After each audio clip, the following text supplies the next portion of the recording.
Okay, welcome to this webinar, everyone. And this is one of the regular webinars we do where we talk to people who are doing some very interesting things locally, nationally, and sometimes globally. And we're going to interview Barbara Ball today. Now, Barbara's already done a webinar with us. And in that interview, she talked about exclusion and the work that she does in helping pupils and students who are excluded, and the family as well. But we're going to take this further today to look at the particular problems of exclusion that's happening today because of the many, many schools that are excluding more and more pupils, the impact this has on mental health, and how when you try to do something in partnership with the local authority, Ofsted and others, you often come up against bureaucratic problems, which are not easy to deal with. And Barbara's had to face all of this and she's had to deal with it. So we're going to talk to her about it. So thank you, Barbara, for joining us today. Just to remind everyone first, can you tell us a little about your work with children and special needs? Okay. I manage a small company called ASEND, which only works with children who have special educational needs.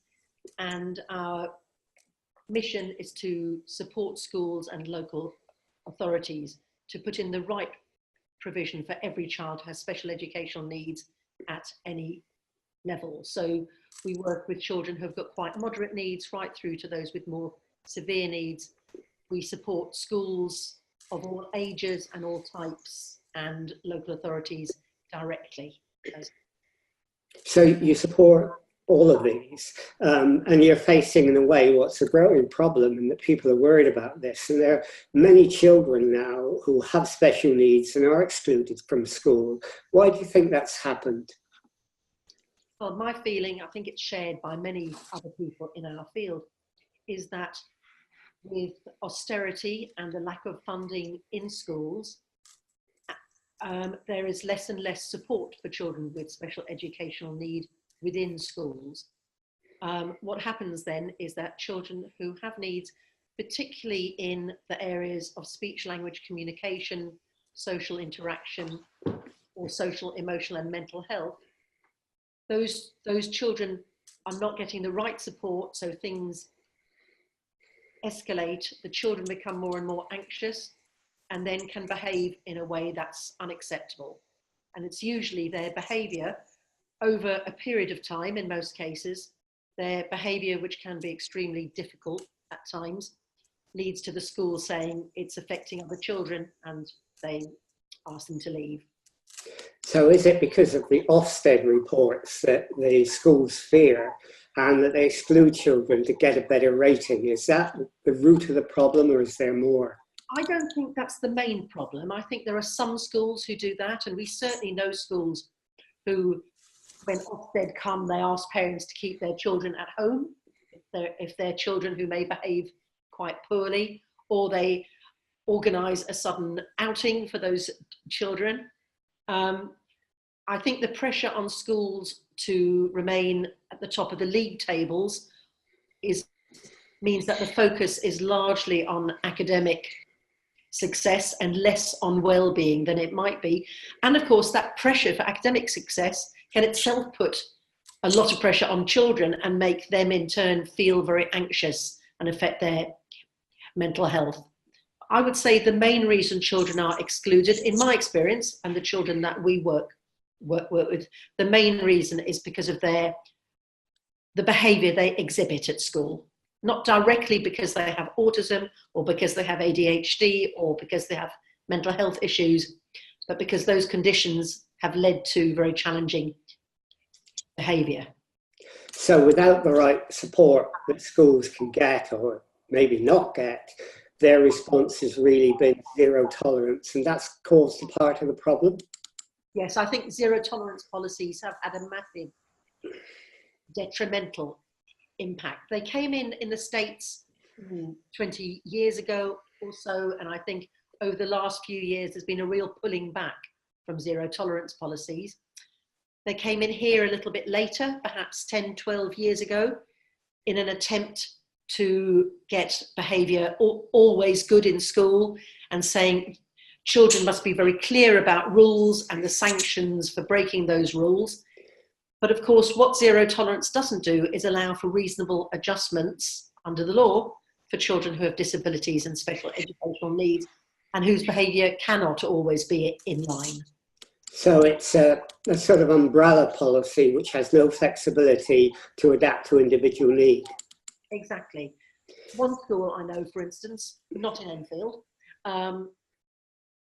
imposes detentions for quite small deviations from their behaviour policy, such as perhaps not bringing pencils into class, arriving a couple of minutes late, not having the right shoes, all those kind of things.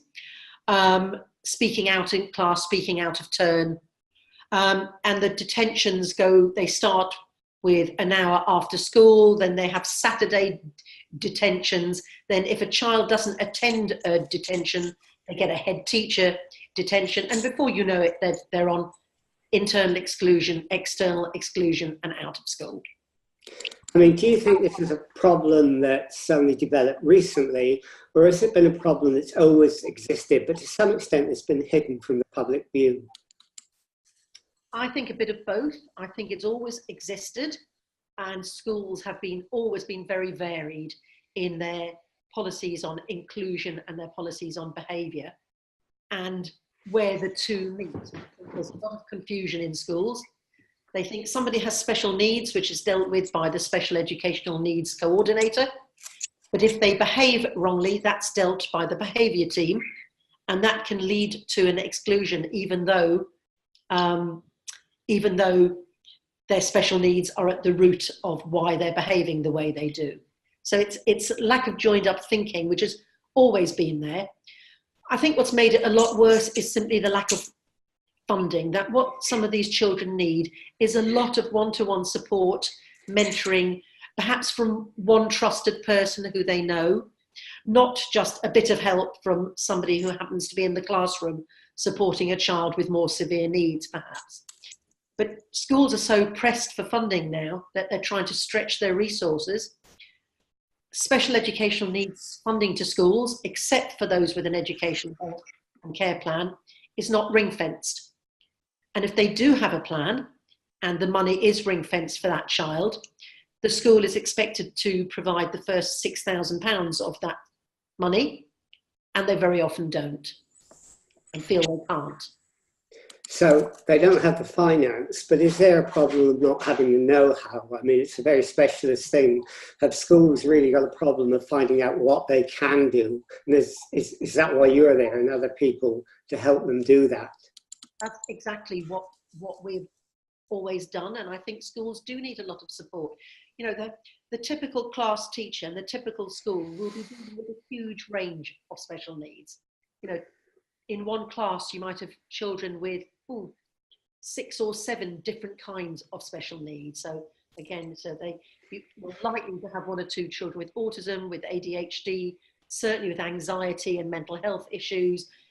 But that's in addition to perhaps having a hearing impaired child, a visually impaired child, somebody who has physical needs. So you're dealing with a wide range of needs, and it's very difficult for people to do that without external support. Sadly, the pressure on councils for funding means that the teams of people who have supported schools in the past have been made much, much smaller. So there's much less support going to schools from councils. When that first happened, schools would buy in that support from us or people like us.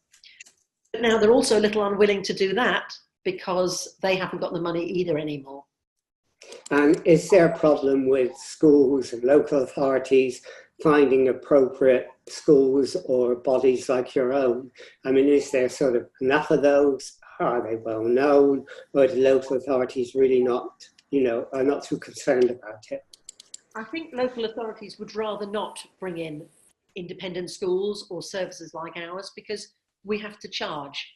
So I think the first answer of local authorities when parents go to ask for support or perhaps to have their child assessed for a plan or to bring in some expertise or training, the first answer tends to be no. Okay. rather avoided and put up. Sorry. Okay.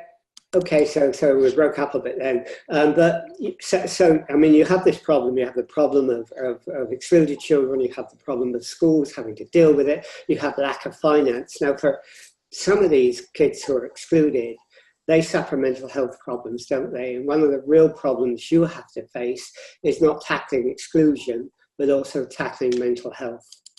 Exactly, exactly. And of course, their mental health issues, which have probably been at the root cause, I would say almost for most of the children, social, emotional, or mental health issues are at the root cause of why their behaviour is so challenging at school. So it's no good just teaching them when they're out of school. What we really need to do is being able to give them some therapeutic support around their issues, around their anxiety, sometimes around their attachment needs and so on, so that they're ready to go back to school. If you just pop them back in school after a period, it's very likely that those behaviours will surface again. Okay, so I mean, children have mental health problems to begin with, but if they're not dealt with in the right way by the school and those who are around there to support them, it can add to that mental health problem, can't it, and make it worse. Exactly, of course. Yeah. I mean, do you have any examples of that? Oh gosh, there's so many. Yes, I mean, I'm trying to think of all the people we tutor. We have 2 young people with autism, for instance, in another borough. They're very able. They have a diagnosis of very high functioning autism, but the nature of their needs means that they get very anxious, they get very stressed, and at times that boils over, and they might throw something, they might hit someone, they might run away, or they might refuse to go to school. And because the schools were not able to put in enough support for those young people, enough one-to-one support and enough flexibility for them to learn in a place and in a way that they could manage, then that meant that their behaviour then escalated to the point when they hurt someone, and they have been out of school now for many months. Yeah, I mean, I mentioned a case earlier to you where a child of 9 was taken away from his mother because of housing issues, and I'm not sure what those housing issues were. And although the housing department in that local authority, and it's not Enfield, but although the housing department was willing to help, social services played it by the book and took that child away. That child is now traumatized. Now, those are sort of problems you face where you have traumatized children who are taken away from their parents, excluded from a school, and people around them who don't understand the sort of dire problems that they're going through. I would say that case, which I don't know, so I can't comment on that particular case. Basically, social services have a responsibility to remove a child if they're in danger of, at risk of significant harm within the home. So that can happen, of course, if the housing conditions are so poor that it's not safe for a child to live there. I don't think children are removed for that reason very often in my experience, but of course that can sometimes go along with parental mental health issues or parents turning to substance abuse and so on because their lives are so very difficult. Certainly, there are a lot of looked after children in the system who also have mental health issues and who may indeed be excluded from school for their behaviour. I would say a fair proportion of the children we work with providing home tuition and support have had attachment difficulties in the past. That may be a bereavement, or that may be removal from their home for a time. All sorts of things may have led to that. It can be the bereavement of a grandparent they were very close to. But attachment disorder can often lead to behaviour which is very challenging and which does not respond to zero tolerance policies. It needs a completely different approach. So when social services is dealing with a case like the one that I mentioned above, do you think it's important to have someone who knows about special needs in the team before a decision is taken?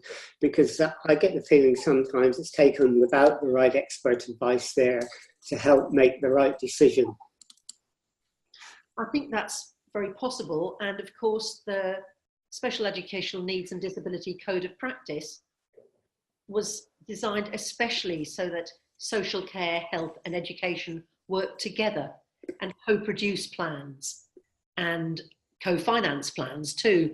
Unfortunately, again, I think because of austerity and the cuts that have happened, that's happening less and less.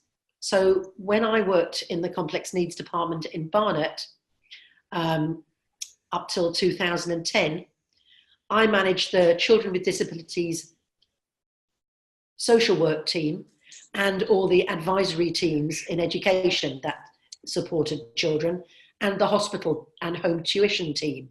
So what that meant is we would have a very joined up approach with social care.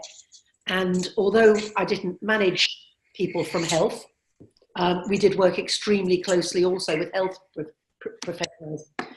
I think with the budget cuts now, many of those integrated teams have broken down.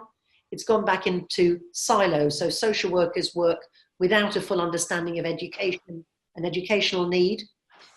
And indeed, educational advisors work without a really good understanding of social care and how that works.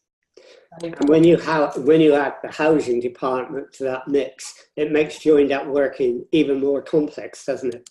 It does indeed. The early support program I used to manage, for instance, we had housing coming to all our training. We did training for key workers in all parts of the community. And one of the groups that talked to them about issues was the housing department. We felt that's absolutely key. So many of our families have housing issues. So of course, I think one thing that's got to be borne in mind, that having a disabled child itself very often leads to the breakdown of families, and families having to go into onto receiving benefits because they have to be home with their child. If their child doesn't have a school place, the family has, one of the family, and often they are a single parent, then has to give up work to be home. They get plunged into poverty and onto benefits.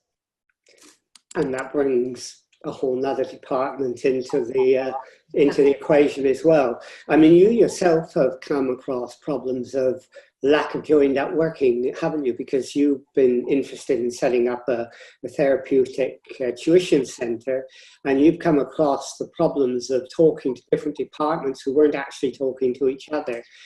Tell us a bit about that. Well, gosh, there were a few, again, lots of bodies involved and not much joined up thinking going on. So we proposed that rather than working with all our children who are excluded from school, rather than working with them one-to-one in the family home, with all that implies in terms of parents having to be home, of children being isolated, of children being at risk of grooming when they play online games a lot, or when they're out on the street where they might be brought into contact with gangs, all that risk of having children at home, having home tuition for long periods. Bearing in mind, home tuition is usually for 2 or 3 hours a day. It's very rarely full-time as school would be. We proposed that we would bring them into a centre where they would have both a teacher at all times and a therapist, a fully qualified therapist, and a mentor. The ratio would be 2 children to 1 staff member, or even 1-to-1 where that was needed. And we plan to work very closely with schools to work towards transition back into school for those children and young people. We actually rented a youth centre, and it was a really good premises, of course, designed for young people, perfect for our premises. But we, on top of that, of course, brought in all the IT, the furniture, the curriculum, and everything else that we needed. And we worked with them in the centre for 15 hours a week. And then we took them out into the community as home tuition and support in the afternoons. Unfortunately, we fell foul of two things. First of all, the youth service doesn't really have anything to do with the education service, which people may find a little strange. It's true. And so one of the problems with the centre was that there was the temperature of the water in the kitchen was too hot, and there was no hot water in the basins where the children's toilets were. The youth service did agree to put in a new boiler and some new plumbing, but proposed to do that during the school term, so we would have had to close. When we said, well, that's not going to work for us, can you do it during the school holidays? They said that was nothing to do with them, and that was the date it had to be, in March. When we spoke to the education department about this, they said they had nothing to do with the youth service, so they couldn't speak to them. I think that's a bit bizarre. Once you are a school, if you're a community school, that work would always be done during the holidays. That was one issue. Then the next issue we came up with was the Ofsted and Department for Education rules on registering, and that they don't want unregistered schools working with children with education, health and care plans, or indeed anybody else. We hoped we would get away from that by only having them on the premises 3 hours a week, three hours a day. But in fact, when the council concerned got the Ofsted call, they were fearful that Ofsted would say, well, actually, these children are getting the bulk of their education in an unregistered school, and come down very hard on them, possibly failing them. And therefore, we had to close at very short notice. And those children, very sadly, had been out of school for long periods. They went back to home tuition. I've since spoken to people about this, and basically the net that's spread out to catch unregistered schools who have very poor premises, who don't provide a proper curriculum, who may be radicalising children. The net that's spread out to catch them quite rightly catches up premises like ours until, and this could take many months or years, until we get all the work done to the premises so we can register as a school. I mean, so there are problems of the local authority not talking to each other, and there's a problem with Ofsted. On the local authorities, I mean, did you not say to them, look, why don't we have a meeting with the youth service and the education department, and let's all work it out around the table? And if you did, what happened? Well, I have to say that unfortunately, the issue with the plumbing was superseded by having to close because of the Ofsted rules. So we didn't have that conversation, in fact. But is that the sort of conversation that should take place? I mean, should someone like you and people outside be the catalyst to bring people together, or should we say, that's stupid, they should be talking to each other anyhow? I think they should absolutely be talking to each other, because what we were offering, we were obviously paying a rent, and quite a high rent, for a premises which is not used at all during the day. Youth centres are closing down all over the UK because there's not enough funding to keep them open, and that in turn is forcing young people out on the streets. The young people who would have gone to youth clubs and activities in youth centres are now at a loss, and they're going out on the streets with all that can happen there. Renting those premises to people like us would, of course, really help to keep them open for use in the evenings. So, you know, double whammy for them. And for the young people concerned, we would have provided just the education they needed in the short term and the support they needed in order to go back into school. We didn't want to be a long-term school. So we didn't necessarily want to have to put showers in and that kind of stuff. We wanted to be short-term transition placement. And at the moment, under the rules, that's not possible unless you register as a school, and that can take many months. And on the Ofsted issue, I gather you've spoken to your MP, who's Bambus Charalambos, and he was very supportive of you, wasn't he? And also said that he'd be interested in contacting Ofsted about it. Yes, indeed. Yes, he was very, very supportive, very aware of the difficulties in his area with so many children actually receiving no education or just a couple of hours a day at home. He knows how unsatisfactory that is, and that there simply aren't the places at the moment for those children to go. So he's very keen on our idea of having local provision, which could be quickly and effectively set up, keeping children within their community so that they don't have to go to a special school in another borough, with all the costs and the time that that costs. And yes, he did say that he was going to write to Ofsted or draft a letter to Ofsted this week, which we could send off next week and hopefully arrange a meeting. Okay, well, that's encouraging, and it'd be interesting for all of us to find out what the outcome of that is. One thing I wanted to ask you, and I should have asked you earlier, is, I mean, special schools we talk about, and you talk about a therapeutic centre, which is a sort of school with a difference. I mean, what is the difference between a special school and what you do? Most special schools are long-term placements for children. So you have special schools for children with profound and multiple learning difficulties, special schools for children with autism, special schools for children with learning difficulties at various levels. And all those schools aim at really keeping the children with them, providing them with an education matched to their needs in the long term. What we were hoping to provide, and what we do provide in different ways, is education aimed at getting the children back into either a local mainstream school or a special school, whatever school is right for them, but getting them re-engaged with education and wanting to learn, making progress, and keen to start attending again. So in a way, you're a special service that provides a halfway house? Yes, that's exactly how I'd see it.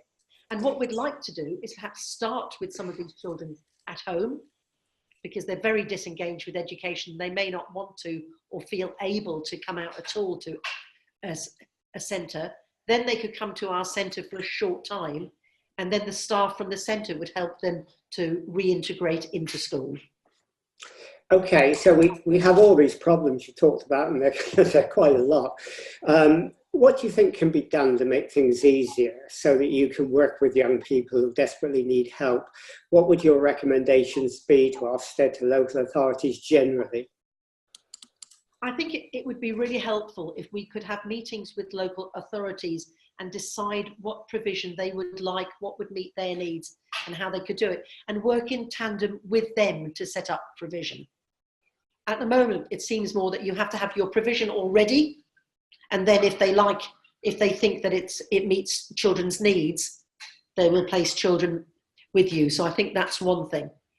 I think another point is that you need to work together.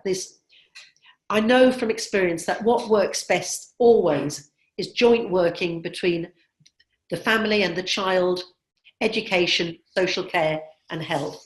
And I think that should also include other areas like the youth service. And if we work together, we can find solutions for each child which are personalised. So it's also about getting people together to develop a joined-up strategy.